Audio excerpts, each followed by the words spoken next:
Hello everyone. तो आज हम लोग पढ़ेंगे हमारा जो रिमेनिंग टॉपिक पहले हो चुका है जीके का, उसके बचे हुए और जीके क्वेश्चन देखेंगे। सेम टॉपिक से, सेम सिलेबस से। हमारा जो सिलेबस चल रहा था पहले हमने देख लिया था अपना प्रेजेंट लाइफ से। अब हम देख रहे थे the parliament system of India, और उसमें आज जो हमारा मेन टॉपिक होगा, जहाँ से हम मेन बात करेंगे, वो है द प्रेसिडेंट ऑफ इंडिया। यहाँ से देखते हैं कितने एमसीक्यू और जीके टाइप क्वेश्चन बन सकते हैं, और यहाँ से साथ साथ हम ये भी रिविजन करेंगे कि हमें कितना आता है। तो hello everyone, my name is Abhishek Kumar Yadav, and now we are going to with our second part, that is the president of India. Now इसमें हम लोग देखेंगे कि हमारे कुछ स्टूडेंट हैं जो कुछ क्वेश्चन पूछ रहे हैं, फिर हम उनके कुछ कुछ डाउट है उसको क्लियर करते हुए हम अपने क्वेश्चन को सॉल्व करेंगे, आंसर को देंगे। और all of you have to write in your GK text, GK notes book. हमको ये सारे नोट्स आपकी जीके कॉपी में चाहिए। अगर किसी क्वेश्चन का आंसर ऑल ऑफ दिस हुआ तो आप ऊपर के दिए गए किसी भी ऑप्शन को सही मान के अपनी कॉपी में लिख सकते हैं। तो नाउ गुड इवनिंग, और हम लोग शुरू करते हैं अपना पहला क्वेश्चन। देखते हैं हमारा पहला क्वेश्चन क्या होता है ना। तो हमारे पहले स्टूडेंट है Bhaskar Rana, the fair lovely boy. देखते हैं इनका क्या क्वेश्चन है। Which is known as head of state? Who is the known as head of state and first citizen of India? इनका क्वेश्चन है कि कौन है, वो कौन है जिसे हम लोग स्टेट के मुखिया कहते हैं, मतलब राज्य के मुखिया कहते हैं, और हम उसके पहला सिटीजन कहते हैं। हम उन्हें पहला भारत के सिटीजन कहते हैं, यानी पहले भारत के नागरिक कहते हैं। क्या हम अपने प्राइम मिनिस्टर को कहते हैं, या supreme commander of Indian armed force को कहते हैं, या गवर्नर को, या वाइस प्रेसिडेंट? तो गाइस इसका करेक्ट आंसर होगा द प्रेसिडेंट। और हम अपने प्रेसिडेंट को एक और नाम से जानते हैं, the supreme commander of the Indian arm force. तो हमारा करेक्ट आंसर होगा option B, the president, the supreme commander of India Armed Force, that is our president. Wait a minute, I have to do something. Which color I have choose? Red. The correct answer is our B, the supreme commander of Indian Armed Force. यानी कि जो हमारे president हैं, जिसे हम लोग कहते हैं supreme commander of Indian arm force, इन्हें भी हम लोग कहते हैं head of state and first citizen of India. ना हम देखते हैं हमारा नेक्स्ट क्वेश्चन क्या है। क्वेश्चन नंबर सेकेंड, हमारे प्रदीप सर पूछ रहे हैं कि president is the head of state, president is the head of, कह रहा है कि प्रेसिडेंट किसके हेड होते हैं, क्या लेजिस्लेटिव हेड होते हैं, एग्जीक्यूटिव का, या जुडिशरी की? तो जो हमारे प्रेसिडेंट होते हैं ये तीनों फॉर्म के हेड होते हैं। वो लेजिस्लेटिव असेंबली के भी हेड होते हैं, एग्जीक्यूटिव के भी हेड होते हैं, और जुडिशरी के भी हेड होते हैं। तो हमारे करेक्ट आंसर होगा all of the above, option D. अगर आप इसे अपनी कॉपी में लिखेंगे तो तीन लिखेंगे, लेजिस्लेटिव, एग्जीक्यूटिव एंड जुडिशरी। तो हमारे प्रेसिडेंट जो होते हैं वो तीनों फॉर्म के हेड होते हैं, मुखिया होते हैं। हमारा दूसरा क्वेश्चन हो गया। नाउ हम देखते हैं हमारा थर्ड क्वेश्चन कौन है और कौन स्टूडेंट्स उनसे पूछ रहे हैं। हरिओम श्रीवास्तव। नाउ देखते हैं इनका क्या क्वेश्चन है। What is the minimum age required to become the president of India? कह रहा है क्या मिनिमम एज होना चाहिए, कम से कम क्या एज होना चाहिए, तब जाके हम लोग क्या बन सकते हैं, प्रेसिडेंट बन सकते हैं, कहाँ के, भारत के।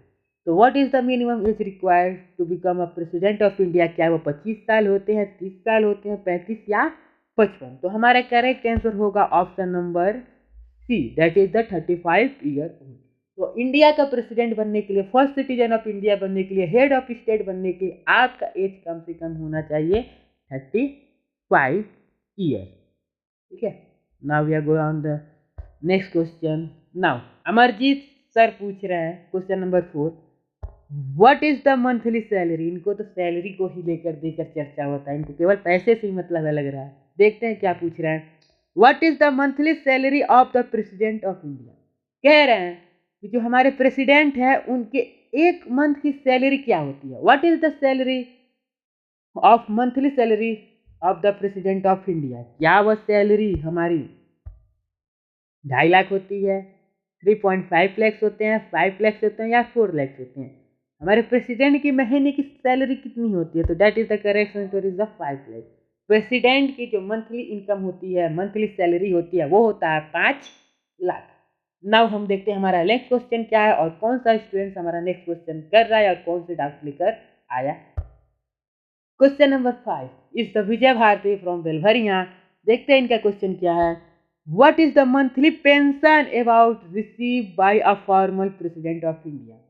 इनका भी क्वेश्चन एक पैसे के संबंधित क्वेश्चन है। कह रहा है कि जब हमारा कोई प्रेसिडेंट रिटायर हो जाता है यानी फॉर्मल हो जाता है, यानी पहले प्रेसिडेंट हो गया है और उसकी शासन अब खत्म हो चुकी है, तो उसको क्या पेंशन मिलता है? मिलता भी है कि नहीं मिलता है? अगर मिलता है तो कितना पेंशन दिया जाता है?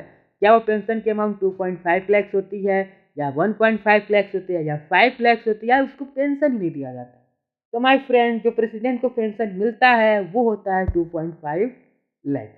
तो हमारा करेक्ट आंसर क्वेश्चन नंबर 5 का होगा।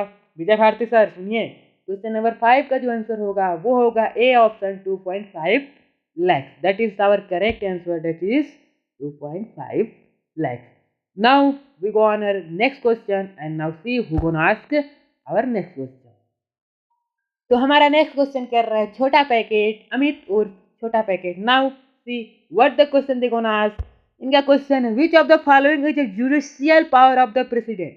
इसमें से कौन सा प्रेसिडेंट का जुडिशियल पावर है, यानी वो न्याय की तरह न्याय करने में उनको कौन सी पावर दी गई है। प्रेसिडेंट जब न्याय होता है, किसी को पैराडॉन सुनाया जाता है, किसी को फांसी की सजा होती है, किसी को कोई भी केस दिया जाता है, या प्रेसिडेंट को क्या हक होता है उस न्याय के काम में अपना पावर इस्तेमाल करना। प्रेसिडेंट को कौन सा पावर मिला है जब जुडिशियल में यूज करना। सॉरी हमारी हिंदी इतनी अच्छी नहीं है, नहीं होती है फिर भी। तो क्वेश्चन है हमारा 6 which of the following is the judicial power of the president of India. तो कह रहा है इसमें से कौन ऐसा जुडिशियल पावर है प्रेसिडेंट का। अरे छोटा पैकेट सर, बहुत आसान क्वेश्चन है आपका, देखते हैं। ऑप्शन ए ग्रैंड पैराडॉन और चेन रेसिस्टेंस। क्या प्रेसिडेंट के पास ये पावर होती है कि वो किसी मुजरिम जो मुजरिम साबित हो गया उसकी सजा कम करा दें, या किसी को मौत की सजा हुई है जैसे फांसी और उम्र कैद, उसकी सजा भी कम करवा सकते हैं? क्या प्रेसिडेंट के पास ये पावर होती है? या B option make a law. President के पास जुडिशियल पावर में ये होता है कि वो कुछ नियम बना सकते हैं। या सी अपॉइंटमेंट जज ऑफ सुप्रीम कोर्ट, या वो सुप्रीम कोर्ट के जज को अपॉइंट कर सकते हैं। और to appoint chairman of Rajya Sabha, या उन्हें जुडिशियल पावर में यह पावर मिलती है कि वो किसी राज्यसभा के चेयरमैन को अपॉइंट कर सकते हैं। सो माय फ्रेंड, किसी लोग को इसमें डाउट हो सकता है कि ऑप्शन सी सही हो सकता है, क्योंकि प्रेसिडेंट को पास पावर होती है जज ऑफ सुप्रीम कोर्ट को अपॉइंट करने का, लेकिन ये पावर जुडिशियल पावर के अंदर नहीं आती है। ये पावर आती है एग्जीक्यूटिव पावर के अंदर, जिसके अंदर हमारा प्रेसिडेंट गवर्नर को अपॉइंटमेंट कर गवर्नर ऑफ स्टेट को अपॉइंट करता है और साथ ही साथ चीफ जस्टिस को अपॉइंट करता है और जज ऑफ सुप्रीम कोर्ट को भी अपॉइंट करता है। लेकिन वो पावर इससे मिलती है, हमारे प्रेसिडेंट को मिलती है एग्जीक्यूटिव पावर के रूप में। लेकिन हमारा क्वेश्चन यहाँ पर है judicial power of the president. तो judicial power of the president होता है कि जब किसी मुजरिम को सजा सुना दिया जाए और किसी को मौत की सजा हो जाए, तो प्रेसिडेंट के पास पावर होता है उस सजा में बदलाव करने का। बेटा पैकेट सर इधर देखिए ध्यान से, आंसर देखिए, आंसर पे ध्यान दीजिए, कहीं और नहीं। हमारा ऑप्शन ए सही होगा, ग्रैंड पैराडॉन और चेंज द डेथ सेंटेंस।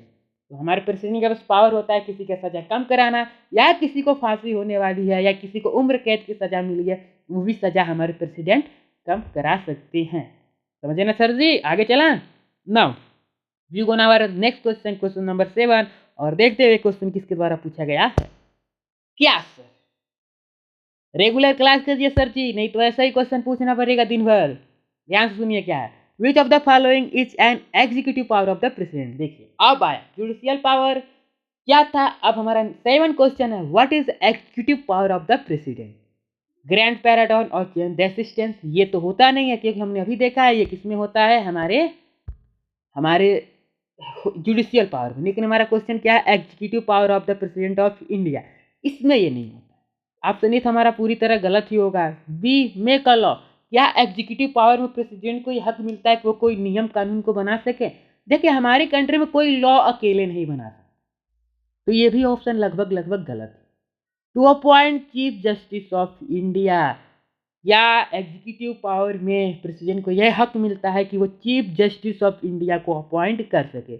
हमने अभी तुरंत देखा कि हाँ, ऐसा हक दिया जाता है एग्जीक्यूटिव पावर में कि वो चीफ जस्टिस ऑफ इंडिया को अपॉइंट कर सके, या गवर्नर ऑफ स्टेट को अपॉइंट कर सके, या जज ऑफ सुप्रीम कोर्ट को अपॉइंट कर सकता है हमारा president. Introduce bill in a parliament house, president कभी बिल को इंट्रोड्यूस पार्लियामेंट हाउस में नहीं करता है, ये बस एक्सेप्ट या रिजेक्ट बिल को करता है हमारे पार्लियामेंट हाउस में, यानी राज्यसभा और लोकसभा में प्रेसिडेंट का रोल बस इतना होता है, या तो वो बिल को एक्सेप्ट करता है या तो रिजेक्ट करता है। हाँ, मनी बिल बिना प्रेसिडेंट के पीरियड मैंने पहले प्रेसिडेंट को बताया जाएगा लोकसभा के द्वारा, तभी जाके वो लोकसभा हाउस में रखा जाएगा। बिना प्रेसिडेंट को बताए कोई भी मनी बिल लोकसभा में फर्स्ट रीडिंग के लिए नहीं जा सकता। Now, that is our question. Which is the following is executive power of the president? हमारा इसमें से होता है to appoint chief justice of India, यानी हमारे प्रेसिडेंट के पास एक पावर होती है जिसके अंदर वो चीफ जस्टिस ऑफ इंडिया को अपॉइंट कर सकते हैं। नाउ खुशहाल सर, देखते हैं नछोड़ी वाले क्या क्वेश्चन करते हैं। आते तो कम हैं, आते हैं तो तीनों शेर एक साथ आते हैं, नहीं तो तीनों इधर घर रहते हैं। क्वेश्चन नंबर 1 देखते हैं। Which of the following is a financial power of the president? Financial तो कह रहा है कि हमने देख लिया अभी तक जुडिशियल पावर, एग्जीक्यूटिव पावर, अब हम देखते हैं फाइनेंशियल पावर कि हमारे प्रेसिडेंट के पास कौन से फाइनेंशियल पावर होते हैं। Allocate fund to corporate sector, corporate sector जैसे हमारी कॉर्पोरेट इंडस्ट्री या प्राइवेट सेक्टर है, क्या हमारा प्रेसिडेंट उनको फंड प्रोवाइड करता है, पैसा देता है कॉर्पोरेट सेक्टर वालों को कि आप लोग बिजनेस कीजिए? नहीं, प्रेसिडेंट पैसा नहीं देता।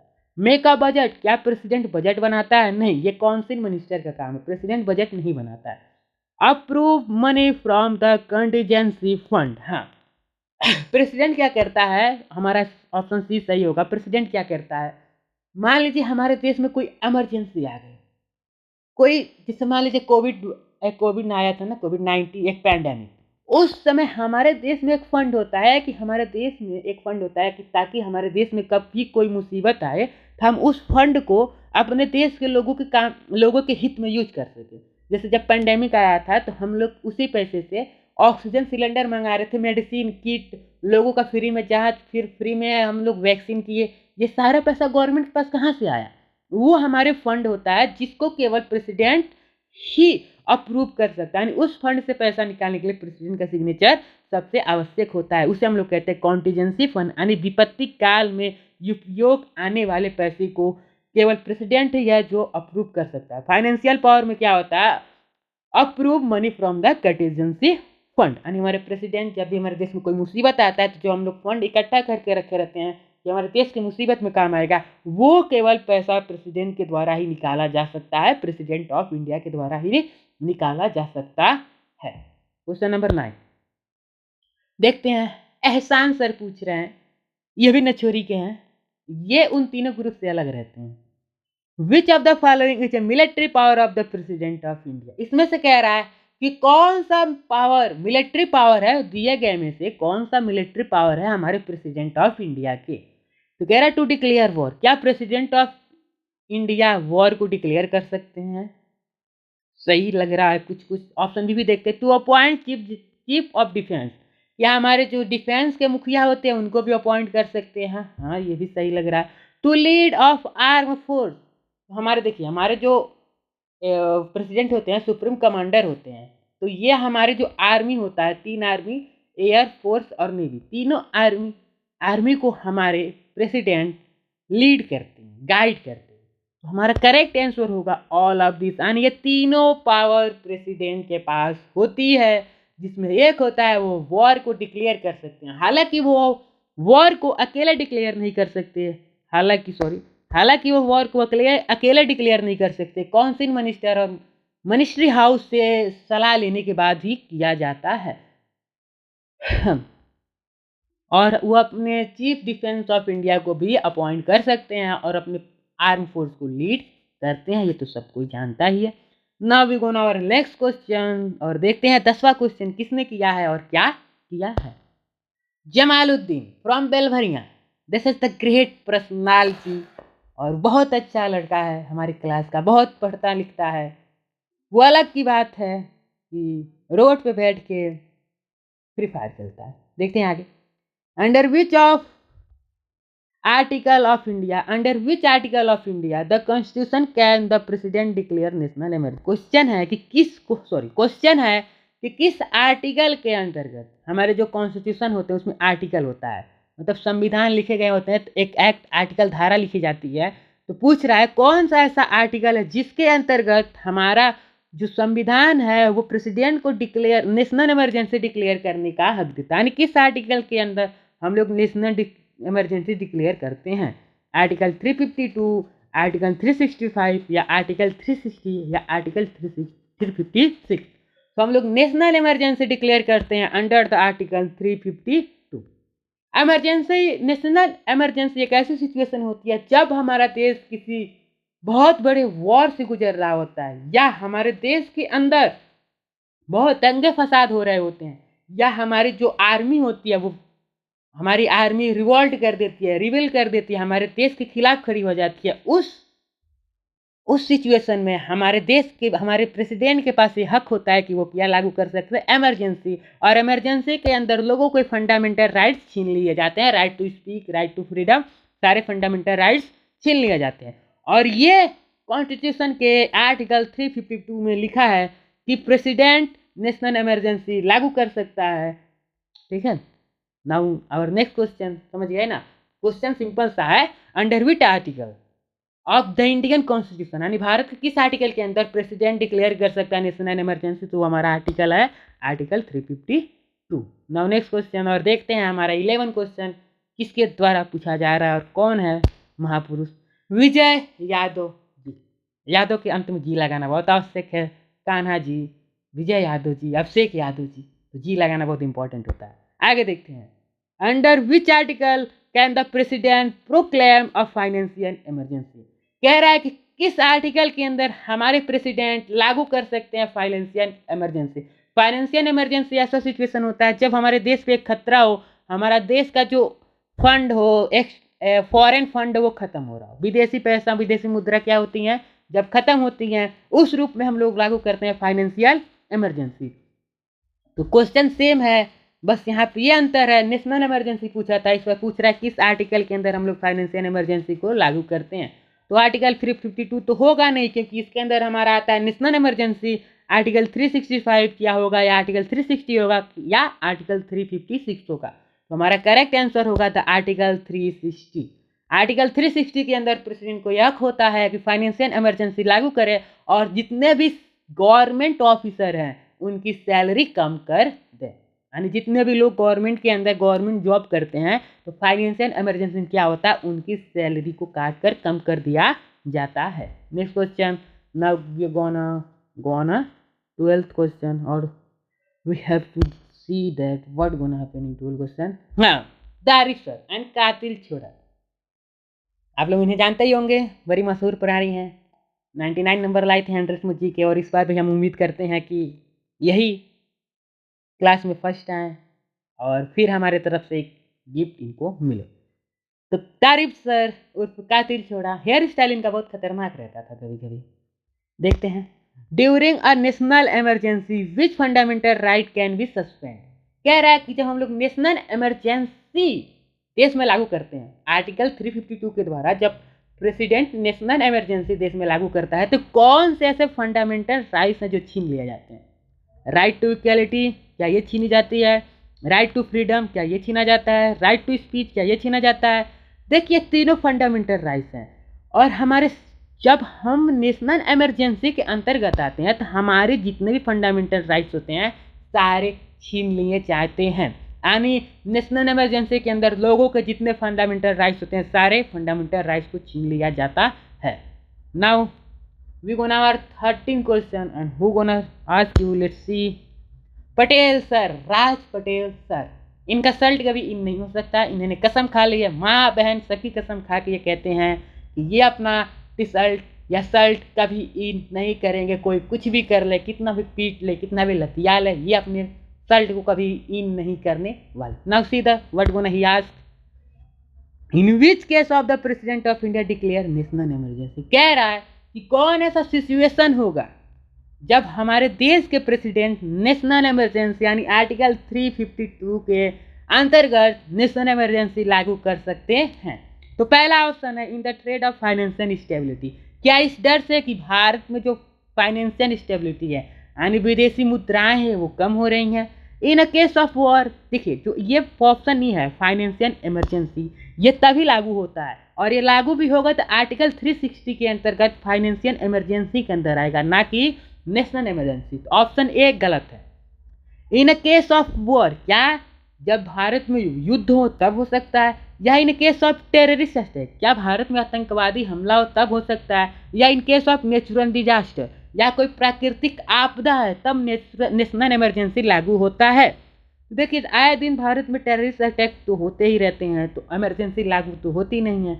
आए दिन भारत में बाढ़ भूकंप आते रहते हैं, उस वक्त भी नेशनल इमरजेंसी लागू नहीं होती है। नेशनल इमरजेंसी तब लागू की जा सकती है जब देश में युद्ध हो, एक बड़े लेवल पे क्या होने लगे, युद्ध हो, तब हम लोग क्या लागू करते हैं, national emergency for the security of our civil public. तो ऑप्शन बी क्या होगा हमारा करेक्ट होगा। हम लोग national emergency in the case of war use कर सकते हैं आर्टिकल 352 के अंदर, 352 के अंतर्गत। Now we gonna see who is our next candidate and what he gonna ask us। the Ganga, the holy river Ganga, जय गंगा माता। 740 who is the real head of union legislative and head of the government। कह रहा है इसमें से कौन है जो यूनियन लेजिस्लेटिव के हेड हैं, यानी जो हमारी लेजिस्लेटिव असेंबली है जो लॉ बनाती है उसके हेड हैं, और हेड ऑफ गवर्नमेंट है जो हमारी सरकार होती है उनके भी हेड होते हैं। क्या वो प्रेसिडेंट होते हैं, क्या आर्म फोर्स होता है, क्या प्राइम मिनिस्टर या चीफ जस्टिस। तो हमारा करेक्ट आंसर होगा, सबको पता है, prime minister. Prime minister is known as the head of government and the head of union legislative. ठीक है, हमारे प्राइम मिनिस्टर को हम लोग कहते हैं हेड ऑफ गवर्नमेंट। सॉरी अगर मैंने हेड ऑफ स्टेट बोला हो तो सॉरी, हम हेड ऑफ गवर्नमेंट कहते हैं किसके, अपने प्राइम मिनिस्टर को। नाउ गंगा सर का क्वेश्चन तो हो गया।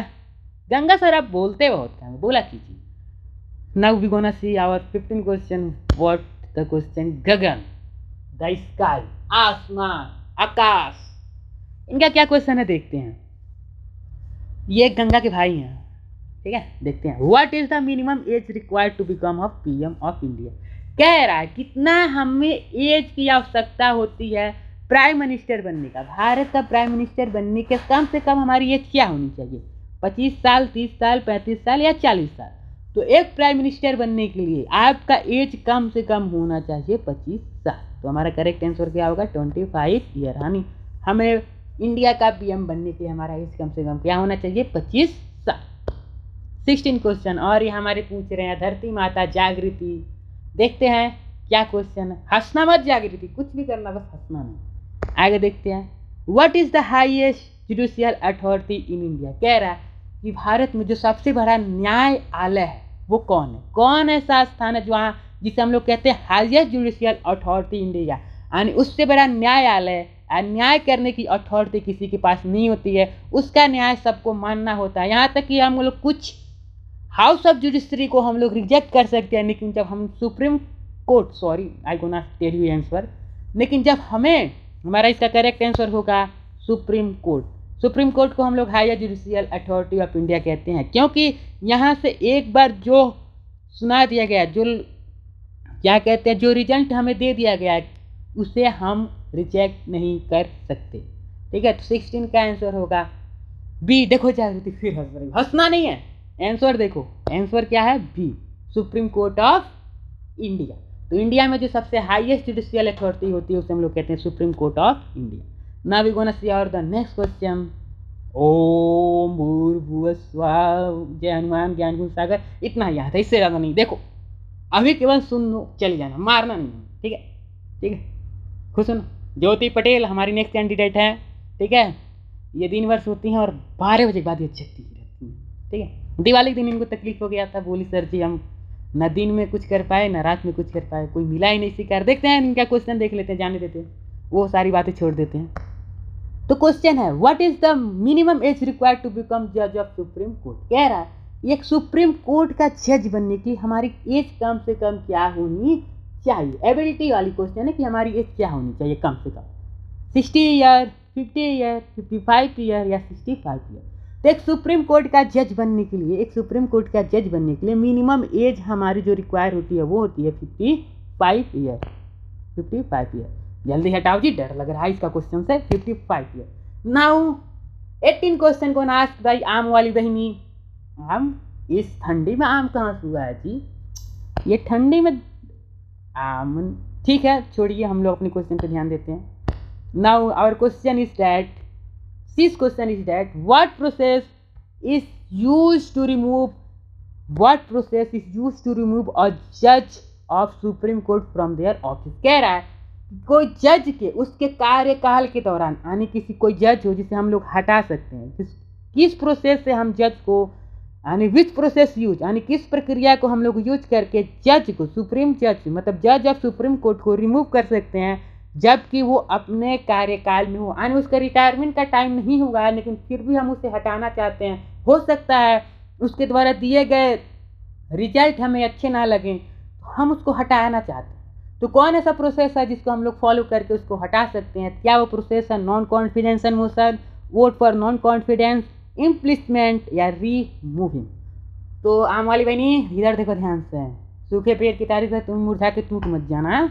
हमारा इसका आंसर होगा सी, इम्प्लीसमेंट। ये प्रोसेस हम लोग यूज करते हैं हमारे जज ऑफ सुप्रीम कोर्ट को रिमूव करने के लिए। Sorry for the interruption. तो 18 क्वेश्चन है which process is use to remove जज of supreme court from their office. तो वो प्रोसेस होता है इम्प्लीसमेंट। ठीक है, now we gonna see next question, question number 19। Gulista Khatoon, अच्छा हुआ इन्होंने माइक लेकर आया क्योंकि इनका क्वेश्चन हमें कुछ सुनाई नहीं देता है। आज कम से कम इनका क्वेश्चन मुझे सुनाई दे देगा। Thank you for the mic you bring for me, मेरे लिए भी सुविधा होगी। तो इनकी आवाज़ मुझे सुनाई नहीं देती है, कितना भी कोई तेज बोल रहे, इसलिए इनको माइक लेकर आए, इसके लिए मैं धन्यवाद करता हूँ। और क्वेश्चन देखता हूँ क्वेश्चन नंबर 19 क्या है, तो देखते हैं इनका क्वेश्चन क्या है। What type of case is about the disagreement between people or organization not involving a crime? कह रहा है कि कौन ऐसा केस होता है जिसमें दो लोग एक दूसरे से डिसएग्री होते हैं, मतलब डिसएग्री होते हैं दो लोगों के बीच में। जब डिसएग्री होता है या किसी ग्रुप ऑफ पीपुल में डिसएग्रीमेंट हो जाता है और इसमें कोई क्राइम शामिल नहीं होता है, मारा पीटी मर्डर ऐसे केस नहीं शामिल होते हैं, बस एक दूसरे की बात को नहीं मानता है, ऐसे केस किसके अंदर आते हैं? तो क्या हम उसे क्रिमिनल केस कहते हैं, सिविल केस कहते हैं, साइबर केस कहते हैं या फैमिली केस कहते हैं? तो देखिए, जब एक पर्सन दूसरे से डिसएग्रीमेंट होता है और एक पर्सन दूसरे पे लॉ सूट फाइल करता है तो उसे हम लोग कहते हैं सिविल केस। ठीक है, तो हमारा करेक्ट आंसर होगा सिविल केस। क्या होगा? Civil case. Done done done. Now we go on next 20। मिथ्या फित्या गुप्त। देखते हैं इनका क्वेश्चन क्या है। Which type of case, sorry I can see, is initiate by government against an individual और organisation accused of community of crime. कह रहा है इसमें से कौन ऐसा क्राइम होता है, इसमें से कौन ऐसा केस होता है जो गवर्नमेंट खुद एक इंसान के ऊपर दाखिल करती है और गवर्नमेंट खुद उसका पता लगाकर उसको निर्दोष या दोषी साबित करती है।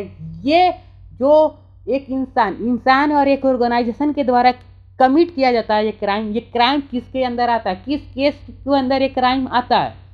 जब किसी इंसान को मारा जाता है, पीटा जाता है, किसी के साथ दुष्व्यवहार किया जाता है, हरासमेंट की जाती है, मर्डर किया जाता है, चोरी किया जाता है, मारपीट की जाती है, तो ये सारे केस किसके अंदर आते हैं? क्या इसे हम लोग क्रिमिनल केस कहते हैं, सिविल केस कहते हैं, साइबर केस कहते हैं या फैमिली केस कहते हैं? तो जब किसी को मारा जाता है, पीटा जाता है, ठीक है, किसी को मर्डर कर दिया जाए, किसी के साथ गलत व्यवहार किया जाए, तो ये सारे केस होते हैं क्रिमिनल केस और ये आते हैं क्रिमिनल केस के अंदर। इन्हें हम कहते हैं क्राइम और ये आते हैं हमारे क्रिमिनल केस के अंदर। और हम अब चलेंगे अपने नेक्स्ट क्वेश्चन नंबर 21 पे और देखते हैं कौन पूछ रहा है। ओ प्याज, ऑनियन वाली बहनी पूछ रही है। प्याज का पकौड़ी इनके घर बहुत बनता है और इनके घर क्या इनके पूरे गाँव में केवल प्याज ही प्याज होता है। तो देखते हैं इनका क्वेश्चन क्या है। स्तुति, क्या क्वेश्चन करती हैं देखते हैं। In a civil case who is the party that bring a lawsuit against another. कह रहा है कि सिविल केस में दो लोग होते हैं, पार्टी 1 और पार्टी 2। तो कह रहा है जो पार्टी 1 पार्टी 2 पे केस फाइल करती है उससे हम लोग क्या कहते हैं, तो क्या उसे हम लोग प्लेंटिफ कहते हैं, डिफेंडर कहते हैं, विटनेस कहते हैं, प्रोसिक्यूटर कहते हैं। तो हम उन्हें कहते हैं प्लेंटिफ। तो प्लेंटिफ होता है जो केस करता है किसके ऊपर, डिफेंडर के ऊपर। प्लेंटिफ केस करता है डिफेंडर के ऊपर और डिफेंडर को उसे डिफेंड करना होता है, यानी लॉ सूट फाइल करने का हक होता है प्लेंटिफ को। तो नाउ प्याज का पकौड़ी बना कर खाइए और हो सके तो हमें भी बुलाइए, हम आ जाएंगे। Question number 22, what type of crime involve illegal activity conduct bye internet और कंप्यूटर। कह रहा है कि कौन ऐसा क्राइम है जो कंप्यूटर या इंटरनेट के हेल्प से होता है। तो क्या उसे हम लोग सिविल केस कहते हैं, नहीं। क्रिमिनल केस कहते हैं, कुछ हद तक कह सकते हैं लेकिन कहते नहीं।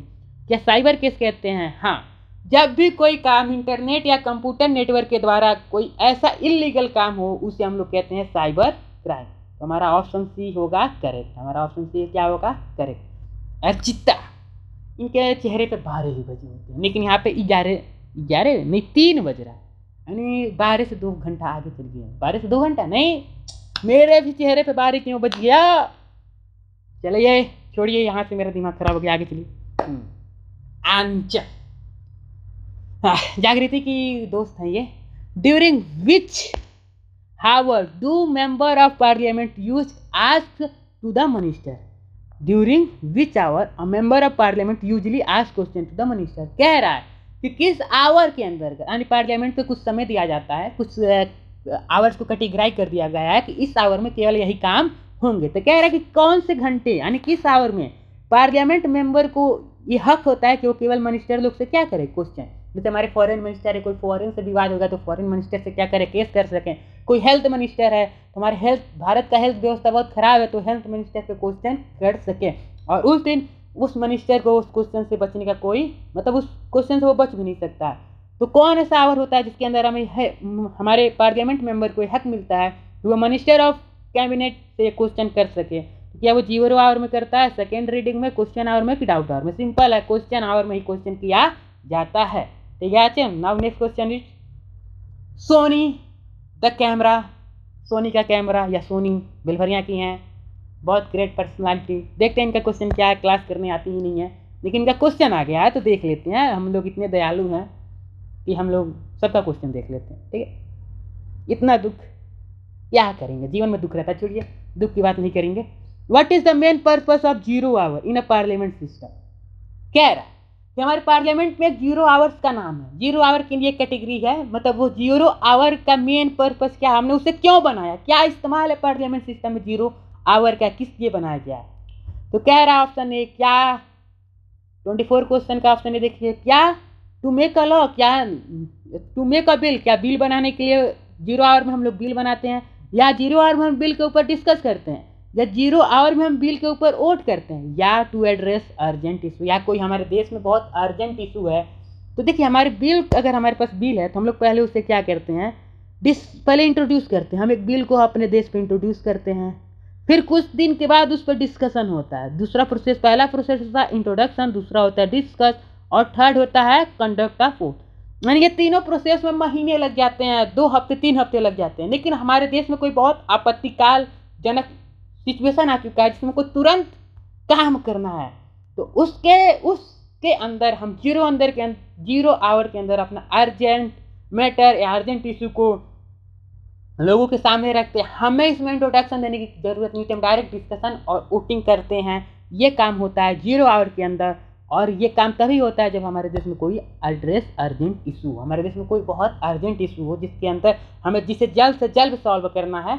उसके अंतर्गत उस केस को या उस सिचुएशन को या उस इशू को हम लेकर आते हैं 0 आवर में और तुरंत डिस्कशन करके इसका तुरंत कंक्लूजन निकाल को देते हैं। This is our all question. अगर मेरी बात किसी को बुरी लगी हो, किसी को अच्छी लगी हो, तभी कोई दिक्कत नहीं है। बुरी लगी हो तो घर ले जाना, अच्छी लगी हो तो मेरे पास पहुंचा देना। ठीक है, खाओ पियो, ऐश करो, मौज करो, पढ़ाई लिखाई करते रहो। Education is the most important thing in life. Education से इंपॉर्टेंट कुछ है नहीं। ठीक है, बहुत अच्छी कहानी है कि ज्ञान बिना इंसान ठीक ठीक वैसे ही होता है जैसे कि एक कमल जो कीचड़ बिना, कीचड़ बिना कमल समय के साथ सूख जाए, और सूखा हुआ फूल बस दो ही काम में आता है, या उसे जला दिया जाए या दफना दिया जाए। तो बिना ज्ञान के भी इंसान केवल दो ही काम के लिए यूज हो सकता है, या तो उस इंसान को वक्त आए, वह इंसान केवल इंतजार कर रहा है, या वक्त आने पर उसे जला दिया जाए या वक्त आने पर दफना दिया जाए। ज्ञान बिना इंसान समाज में ऐसे ही अंत में पाए जाते हैं। तो एजुकेशन लेते रहिए, ज्ञान कभी घटेगा नहीं। ज्ञान हमेशा एक इंसान को और अच्छा इंसान बनाता है। अज्ञानी बहुत महान होते हैं, उनके ऊपर मैं कुछ बात नहीं करता। अज्ञानी के ऊपर बात करेंगे तो एक कविता फिर आ जाएगी, जितना तुम मुझे जानते हो उतना खुद को पहचानते हो, उतना ही मेरे बारे में कह पाते हो, ये सारी वगैरह वगैरह बातें हो जाएंगी। तो अज्ञानियों के बारे में नहीं बात करेंगे। Thank you for the hearing us.